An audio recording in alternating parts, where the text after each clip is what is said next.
Assalamualaikum warahmatullahi wabarakatuh. Alhamdulillahirrabbilalamin. Wassalatu wassalamu ala asrofil mursalin wa ala alihi wa sahbihi ajmain. Rabbi israh li sadri wa yassir li amri wa hlul 'uqdatam min lisani yafqahu qawli amma ba'du. Sahabat pembelajar di mana saja berada, puji dan syukur kita panjatkan kehadirat Allah Subhanahu wa taala atas limpahan rahmat dan karunia-Nya sehingga kita masih diberikan kekuatan oleh Allah untuk menuntut ilmu. Semoga kita terus diberikan kekuatan untuk menuntut ilmu, dan ilmu yang kita miliki dapat kita manfaatkan untuk kehidupan kita dan orang lain. Amin ya rabbal alamin. Sahabat pembelajar di mana saja berada, kali ini saya ingin menyampaikan pengantar tentang pembelajaran pendidikan agama Islam untuk kelas 12 SMA SMK, yakni semester ganjil. Kita tahu rencana kita tahun ajaran baru ini akan melaksanakannya dengan tatap muka, tapi kondisi belum memungkinkan sehingga kita harus masih berjarak. Tetapi tidak mengurangi semangat kita untuk menuntut ilmu sambil berdoa semoga COVID-19 ini segera sirna di bumi kita sehingga kita bisa beraktivitas maksimal sebagaimana masa-masa sebelum datangnya COVID ini. Sahabat pembelajar di mana saja berada, untuk materi pendidikan agama Islam kelas 12 semester ganjil ini, saya ingin menyampaikan 4 materi pembelajaran yang esensial. Yang pertama adalah tentang berpikir kritis dan bersikap demokratis. Ini materi pembelajaran pertama dengan tujuan siswa mampu menganalisis Quran Surat Al-Imran ayat 190 dan 191 serta Quran Surat Al-Imran ayat 159. Begitu juga hadis tentang berpikir kritis dan bersikap demokratis. Jadi untuk materi pembelajaran pertama ini, yang diharapkan oleh materi pembelajaran adalah siswa mampu menganalisis Quran Surat Al-Imran ayat 190 sampai 191, yaitu ayat-ayat tentang berpikir kritis, dan juga Quran Surat Al-Imran ayat 159, yaitu ayat yang berkaitan dengan bersikap demokratis. Begitu juga hadis-hadis yang terkait dengan berpikir kritis dan bersikap demokratis. Maka tentu saja anak-anak harus mencari tahu tentang ayat ini, asbabun nuzulnya, kandungannya, sampai pelajaran yang dapat diambil dari ayat-ayat ini, termasuk juga hadis-hadisnya. Lalu kita telaah sampai kemudian kita memahami betul bahwa apa yang dimau oleh ayat-ayat ini, pelajaran apa yang dapat kita ambil dari ayat-ayat ini. Minimal adalah kita disuruh untuk berpikir kritis dan bersikap demokratis. Inilah materi pembelajaran pertama. Tagihannya adalah anak-anak diharapkan hafal ayat dan hadis tentang berpikir kritis dan bersikap demokratis. Minimal anak-anak hafal ayat dan hadis tentang berpikir kritis, yaitu surat Al-Imran ayat 190 sampai 191 dengan hadisnya, dan juga ayat yang berkaitan dengan bersikap demokratis, yaitu Quran Surat Al-Imran ayat 199, 159, dan hadisnya. Inilah materi pembelajaran pertama. Tagihannya adalah hafal ayat dan hadis. Selanjutnya materi pembelajaran kedua adalah beriman kepada hari akhir. Materi pembelajaran yang kedua ini diharapkan siswa mampu menganalisis makna iman kepada hari akhir, yaitu yang meliputi tanda-tanda hari akhir, proses terjadinya hari akhir, nama-nama lain hari akhir, dan kemudian bisa mengaitkan makna beriman dengan kehidupan sehari-hari, di mana harapannya adalah kita menjadi orang yang jujur, tanggung jawab, dan adil. Jadi setelah kita mempelajari tentang bagaimana hari akhir, dari mulai tanda-tanda hari akhir, proses terjadinya kiamat, nama-nama lainnya, dan kehidupan setelah kiamat, maka diharapkan kita mampu memiliki sifat jujur, tanggung jawab, dan adil. Nah, untuk tagihan materi pembelajaran yang kedua ini adalah anak-anak diminta untuk membuat karangan singkat. Ya, anak-anak diminta untuk membuat karangan singkat,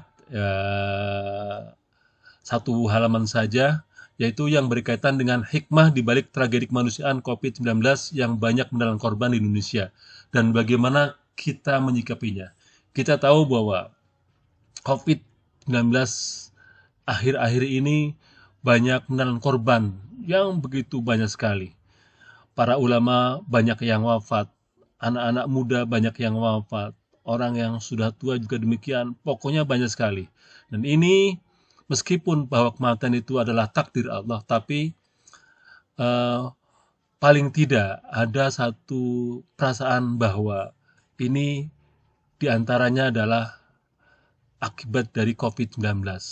Meskipun kita tidak meyakinkan bahwa kematian itu disebabkan oleh COVID, tapi karena Allah Subhanahu wa taala. Karena masalah kematian adalah rahasia Allah.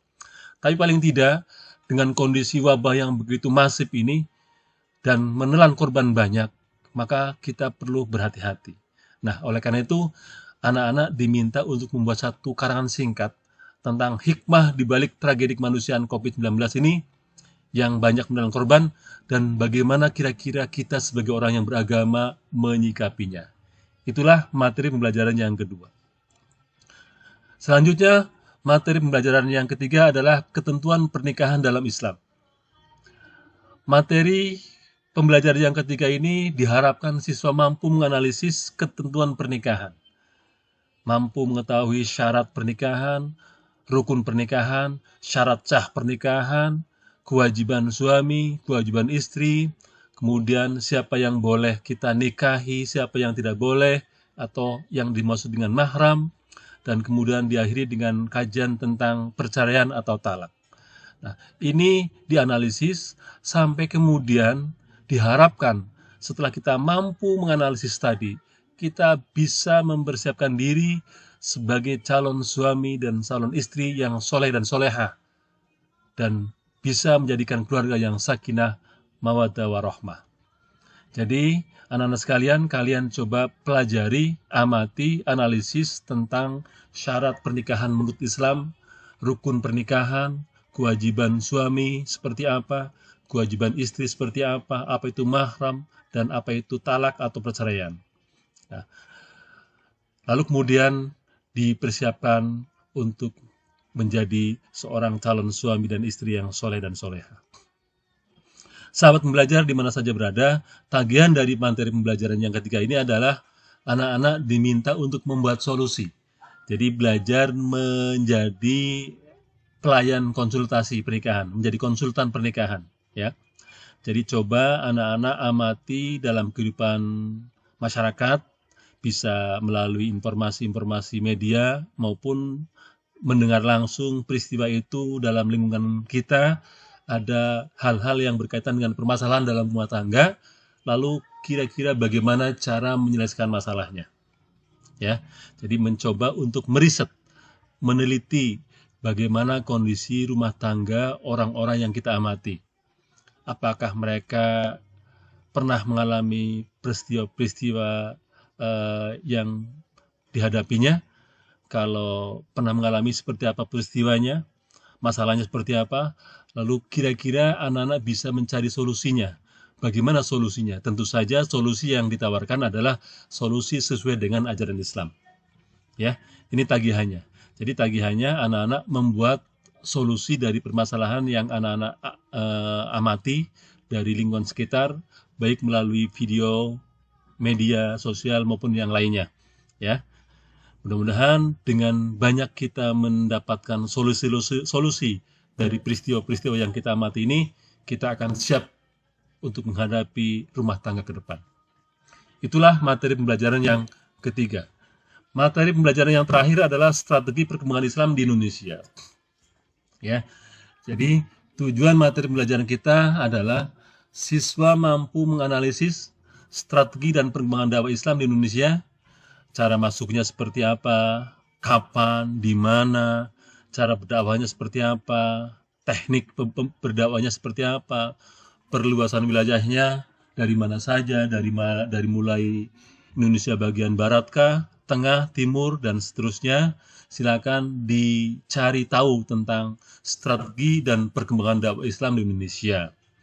Lalu kemudian dari hasil pencarian teknik dan dakwah yang dilakukan oleh para pendahulu kita, kira-kira untuk saat ini kita bisa tidak berdakwah sesuai dengan kondisi saat ini. Nah, itu harapan kita. Jadi harapannya adalah mampu mempersiapkan diri sebagai dai masa depan. Karena kita semuanya adalah pendakwah. Kita sebagai orang yang beragama, kita sebagai seorang muslim punya kewajiban untuk berdakwah. Balighu ani walau ayah. Sampaikanlah walaupun satu ayat. Artinya, kalian semuanya ketika sudah mengetahui apa itu Islam, ajaran Islam, maka kewajiban berikutnya adalah berdakwah. Oleh karena itu, tagihannya untuk materi pembelajaran yang keempat ini adalah membuat skenario dakwah milenial. Jadi, kira-kira dalam kondisi yang seperti ini, anak-anak muda seperti ini, kondisi lingkungan masyarakat seperti ini, dakwah yang tepat seperti apa ya?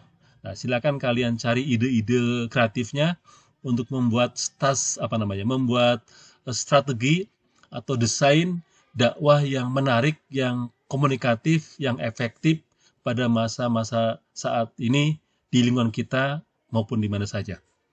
Itu saja barangkali 4 materi pembelajaran esensial yang akan Bapak sampaikan di semester ganjil ini. Mudah-mudahan kalian bisa mengikutinya dengan sebaik-baiknya. Ini adalah pengantar dari materi pendidikan agama Islam semester ganjil.